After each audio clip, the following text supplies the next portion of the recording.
Hello everyone, welcome back to Elden Ring. Last time we left off, we were just defeating Godrick the Grafted in Castle Stormveil. And now our journey is going to take us straight into the Academy of Lucaria. However, before we go there, I think some of you might see a face that might look a tad bit familiar, especially if you have seen episode 0. Hello? Is someone there? My name is Hayata, and I'm journeying in search of the distant light. If I might be so bold as to ask, would you donate any Shabriri grapes in your possession to me? My eyesight has been weak since birth, you see. I can't tell which way I'm supposed to go next, but when I eat one of those grapes, I can feel a distant light in the back of my eyes. It will lead me to my true duty as a finger maiden. Let's give her the Shabriri grape. Many thanks to you. Now I can feel the distant light once more. You are most kind indeed. May the blessing of the fingers be upon you. So, this character is a little bit suspicious because her goal is to become a finger maiden, or at least this is what she says, and she says that her name is Hayata. However, if you take a good look at her, you will notice that she looks very, very similar to another girl we met earlier in episode 0 called Irina, who, if you watched that episode or if you know the story, told us to go into Castle Morn and help her father Edgar. But by the time we do that, she is found dead. Now, Hayata, who is Irina, by the way, she is actually Irina, or part of Irina at least, wants to become our finger maiden. And as you know, we are maidenless, or Sieghard is maidenless. But there is a problem with that. We are not really maidenless. We do have technically a maiden. Her name is Melina. And the fact that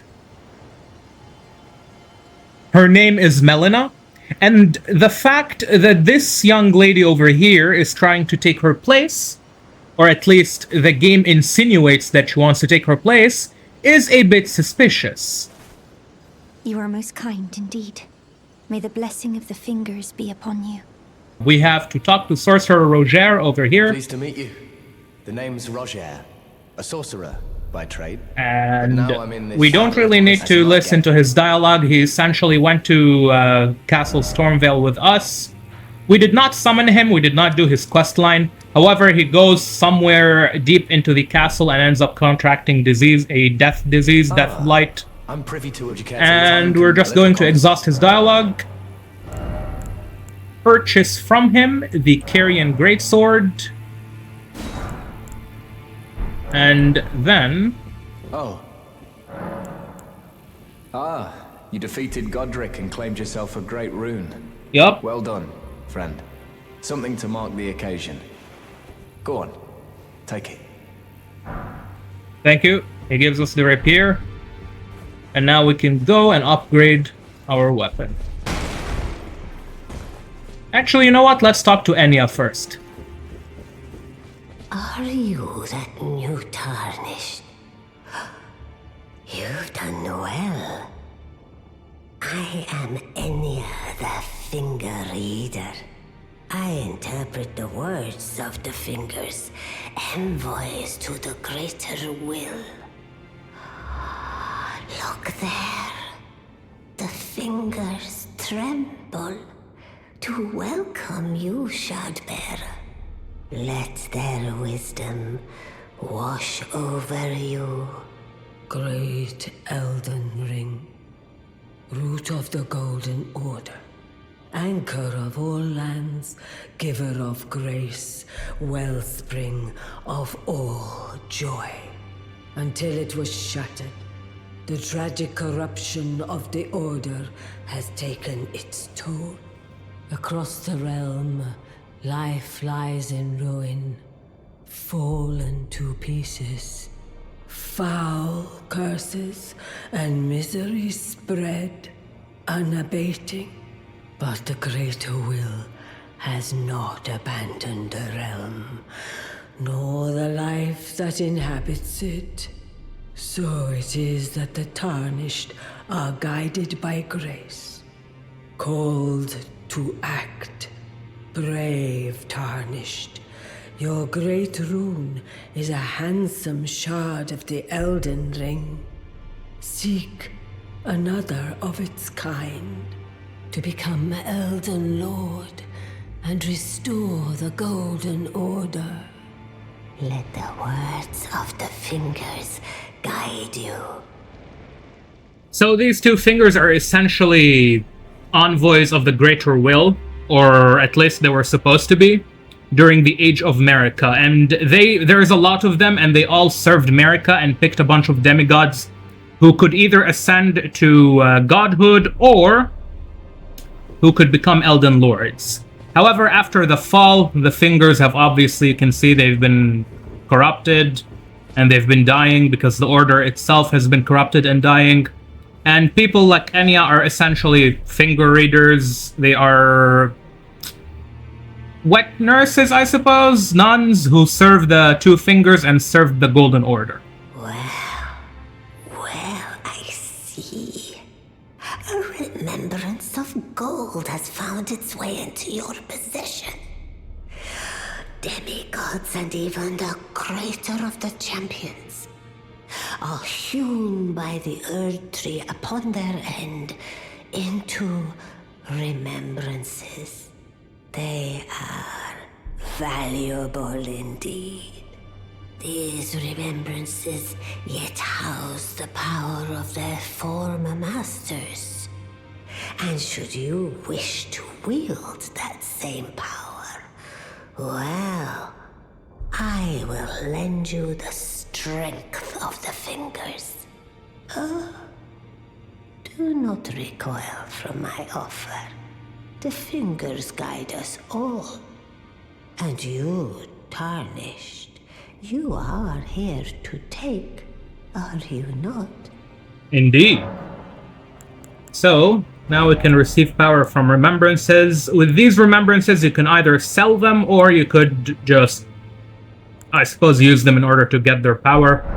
We're gonna keep them for now because we don't really care. Great runes are the stuff of demigods, the children of the goddess, Queen Marika.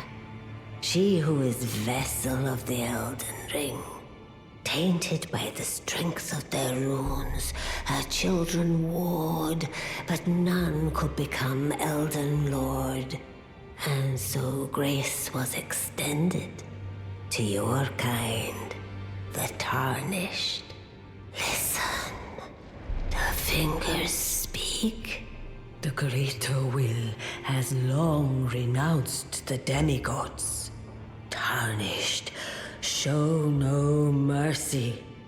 Have their heads. Take all they have left.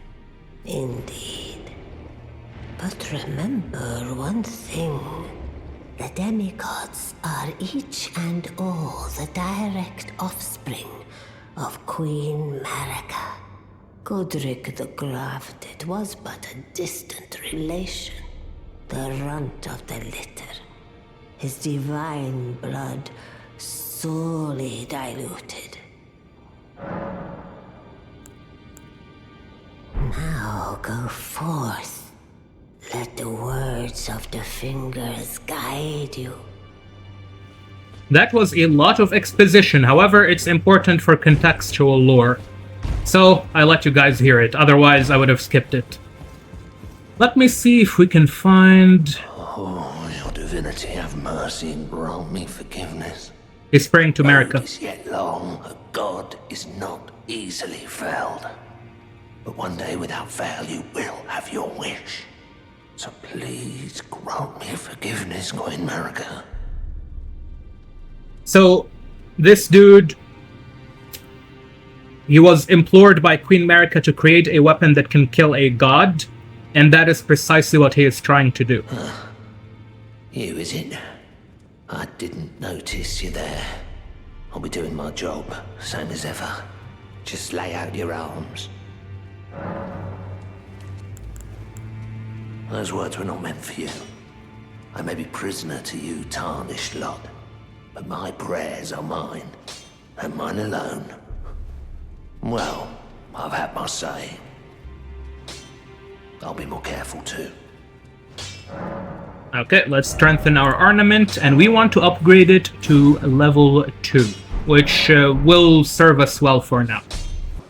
While we are going to the Raya Lucaria Crystal Tunnel, I want to talk about just how beautiful and well designed this game is. You can see the Academy of Raya Lucaria from over here, and it is essentially the primary landmark of Liurnia of the Lakes. Every area has one massive giant landmark that will basically tell you everything you need to know about your position on the map just by looking at it from the distance. We enter the cave beneath the Academy. We roll through all of these mages, although you need to be careful because they will machine gun your ass with magic. And we proceed straight into the boss fight. Now, this boss fight is pretty simple. You have 2 trash mobs. They are Crystallians. And you just need to break their shields. To do that, you can implore a variety of different mechanisms. The easiest way is to attack them with a blunt weapon. A blunt weapon, or a super heavy weapon, will break their skin very fast and cause them to take extremely high amounts of damage and lose essentially all of their points. However, I do not have access to a blunt weapon, so instead, I will be using parries, the good old buckler, to parry their attacks, or to parry at least the spear guy, break him off, and then get the stab in order to start shattering that skin. You could also use a jump heavy or a jump normal. However, of course, whenever you have an opportunity to use a jump heavy, always do that. It's almost always better than a jump normal. I missed my jump heavy somehow. Very good. I don't know what the other guy is doing. The caster, he's jumping on the side. However, he is welcome to keep doing that. I do not mind it whatsoever while I finish off his friend. The next jump heavy, or the next parry, should do it. I believe 2 more hits. So 1 more parry or 1 more jump heavy here and his skin is going to break. Ah, there we go. You see, look at this damage. Absolutely beautiful. And now he's just gonna get stun locked the whole time. Loses all of his poise. And we can keep stun locking him.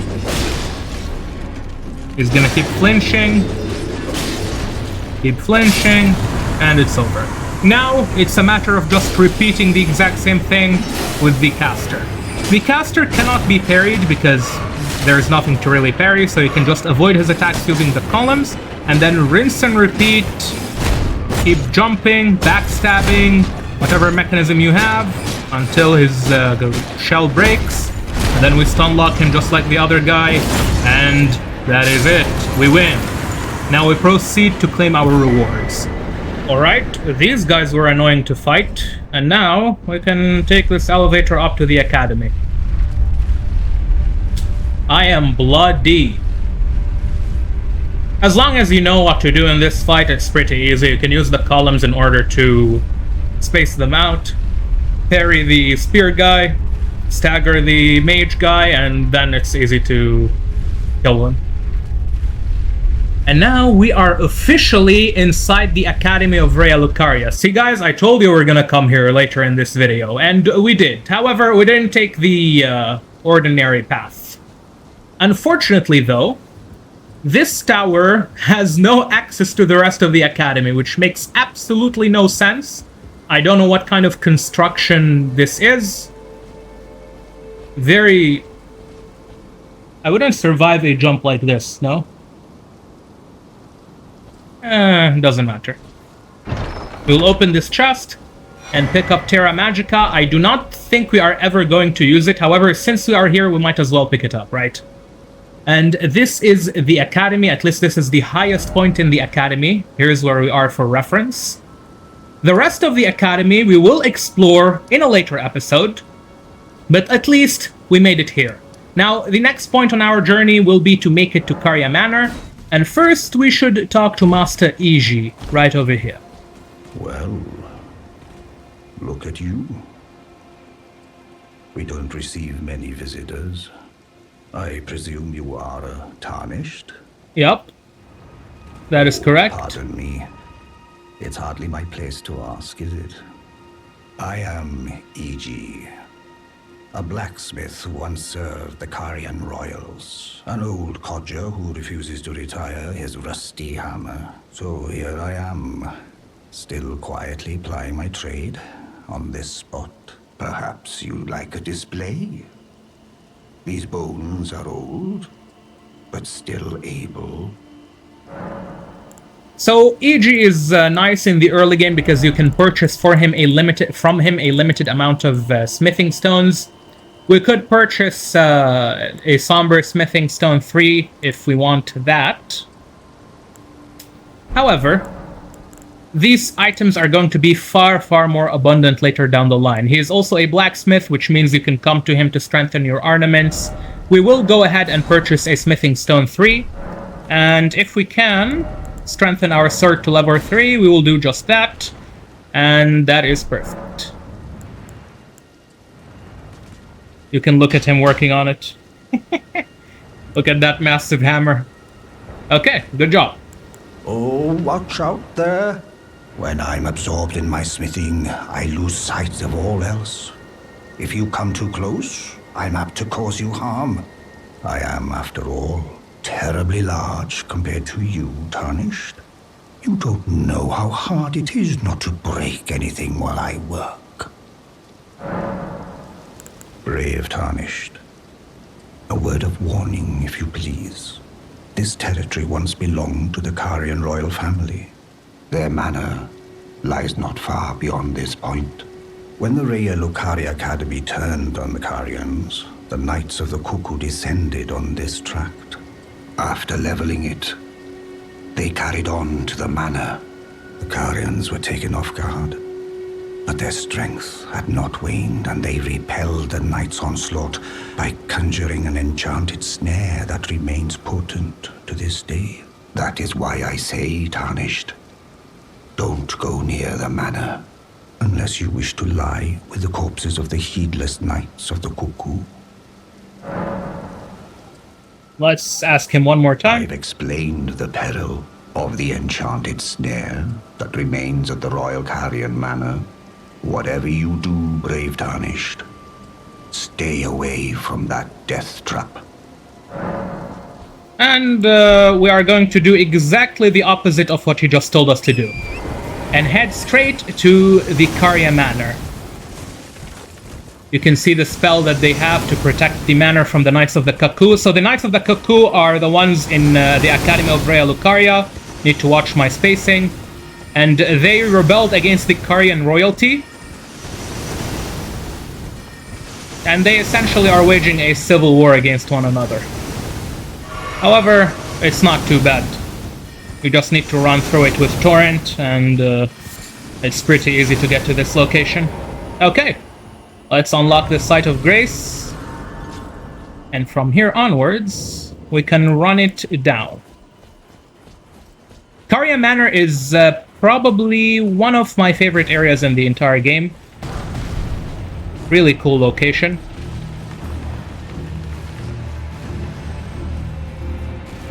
We don't really care for these large fingers. They're not hard to fight, however, I'm not really interested in wasting my time on them. Rather, Oh, hold on.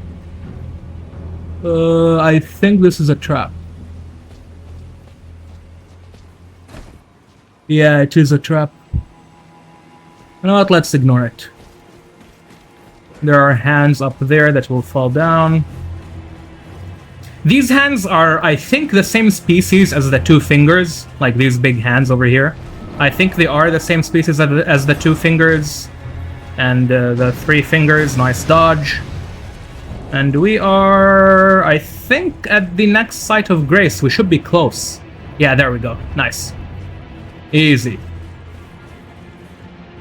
Raya Lucaria is such a nice place. This is why I decided for my first playthrough on YouTube to make Sieghard a Carian Knight. We cannot level up yet. From here onwards, it's just a matter of progressing through these bridges. These guys are essentially... You know how I told you the Knights of the Cuckoo betrayed the Carians?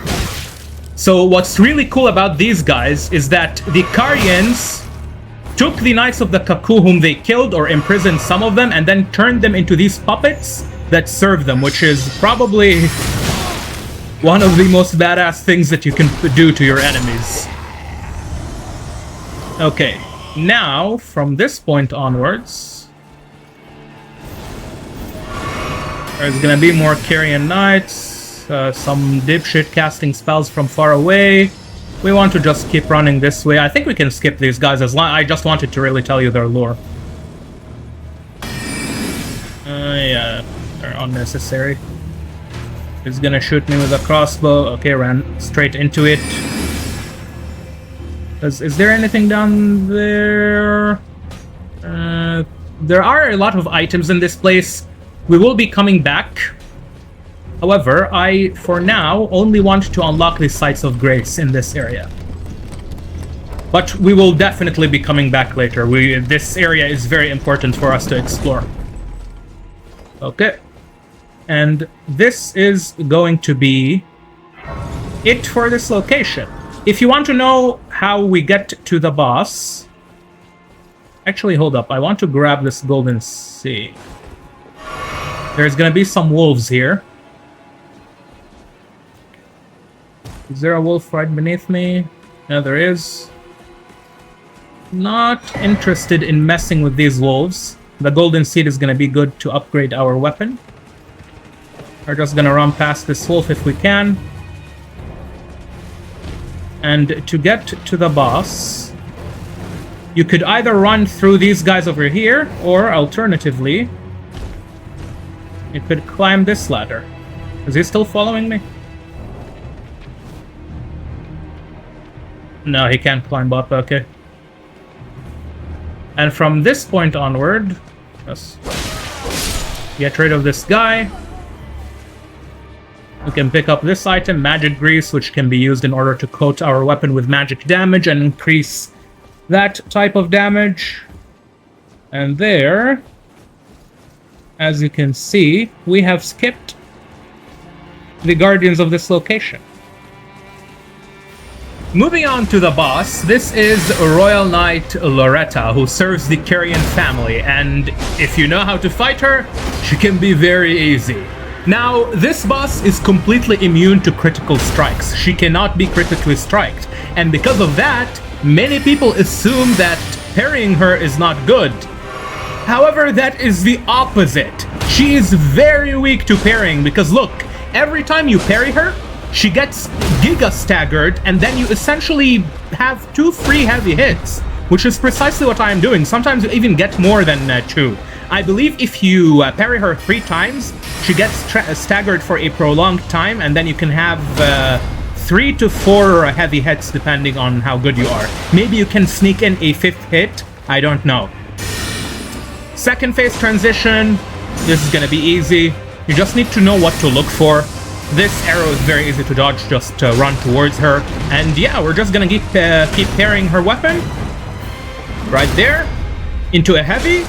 Look at the stagger. Jump heavy. Staggered again. And we get a heavy. You see the punish? Insanely good damage. And keep in mind, I am severely underleveled for this area. If you want to explore Caria Manor, I recommend you be somewhere around level 55 to 60. Or 61 even.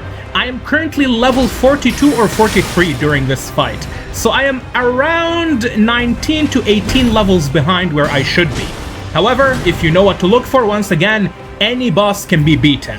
This is the beauty of Elden Ring. This is why Elden Ring is a masterpiece. And let's say you cannot beat her with parrying for some reason. Maybe you don't like parrying, or you cannot hit the proper timer.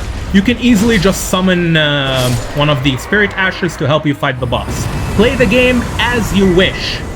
And there we go. We kill the boss. We get her bow. Yeah.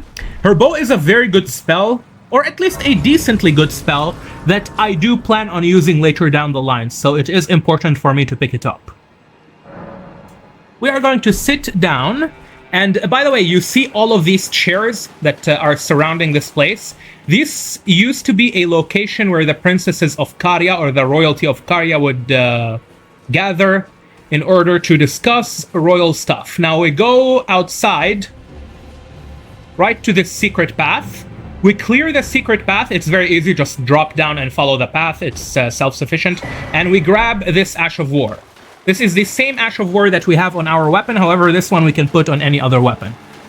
So yeah, you can see these chairs. The princesses, the royal Carian royalty would gather here and convene and discuss stuff. And now we will head to Three Sisters. However, we still have one quick Ash of War to pick up, which is going to be right behind the manor by killing this scarab if I can catch it. There, well, there we go. Okay. This Ash of War is the frozen ornament. I do not think I'm going to use it later down the line, but it is right behind the manor. It's worth picking up. Now, there are more Ashes of War that we will pick up later. However, we'll do that in the next episodes. We head to the Three Sisters. Three Sisters in this location refers to a collection of 3 towers that are inhabited by a bunch of different mages. Now, some of these towers are going to be sealed off, and they are sealed off because in order to access them, you have to finish Ranni's quest. And that is precisely what we are going to do. As you can see in the distance, there is the Glintstone Dragon Ajula. We are not going to fight her or him. I believe Ajula is female, however, I don't really care, it's a dragon. I will go down here and unlock this area for Selvis's quest if we are going to do it. I don't recall what's the benefit of doing his quest. I believe it's for a Spirit Ash, which I don't really care about because I'm not doing any summons in this playthrough.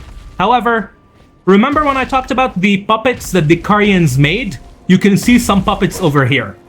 Earlier in this video, you can even see Selen's puppet, which is very interesting. So earlier, I obviously talked about how, yeah, we skipped Ajula. Earlier, I talked about how the Carians turned the Knights of the Kaku into their puppets. Some Carians are a little bit more aggressive. Now look why I skipped Ajula. She almost one-shot me while missing half of her projectiles.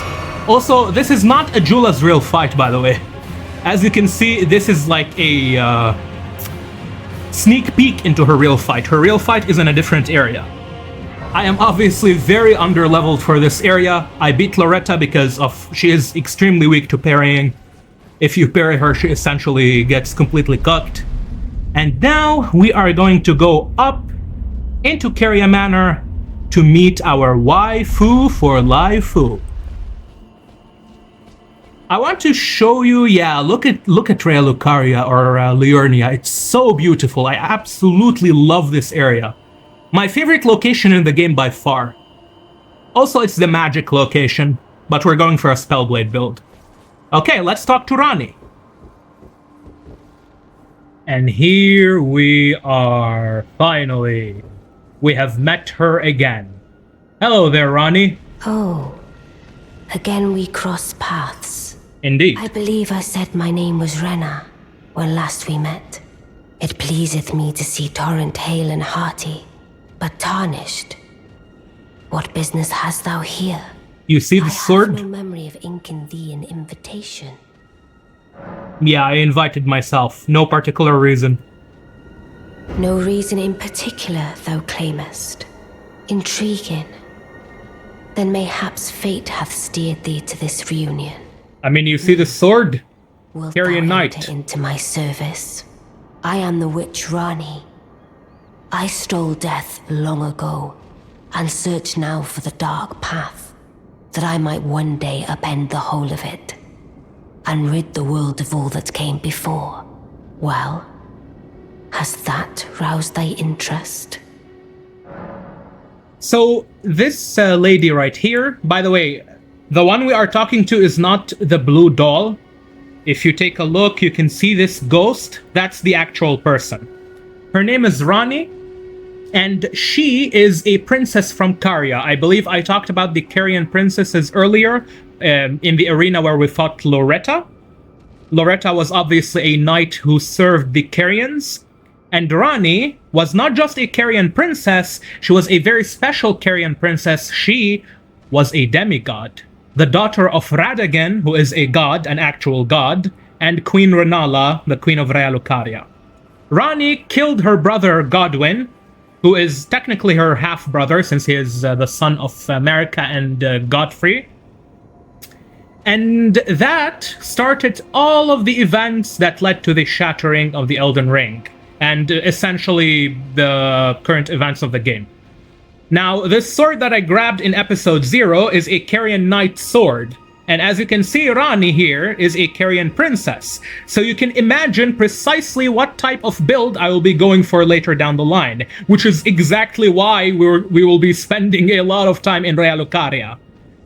I see. A choice well made.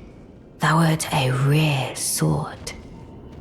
Not many would have accepted the offer, but I require as much of those under my command. I anticipate good work from thee. Well, now we have joined her covenant, or joined her faction, and from here onwards, we are essentially, or Sieghard is essentially going to be a Carian Knight that will serve Princess Ranni. Now, Princess Ranni still has a bunch of lines of dialogue that she essentially has a lot of exposition to dump upon us. However, I think this is a perfect place to end this episode, and we will pick up right here in the next one. Thank you all for watching, and take care. I will see you very soon.